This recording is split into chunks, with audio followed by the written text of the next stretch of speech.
Welcome back to another technical deep dive here in the debug zone. Today we're tackling a big question and breaking it down with insights from other users. Hopefully this clears up some misconceptions and helps you get the answer you need. So buckle up, stay a little curious, and let's jump right in.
And that's a wrap.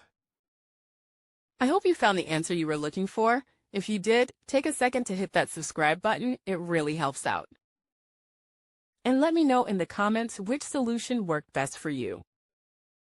See you next time in the debug zone.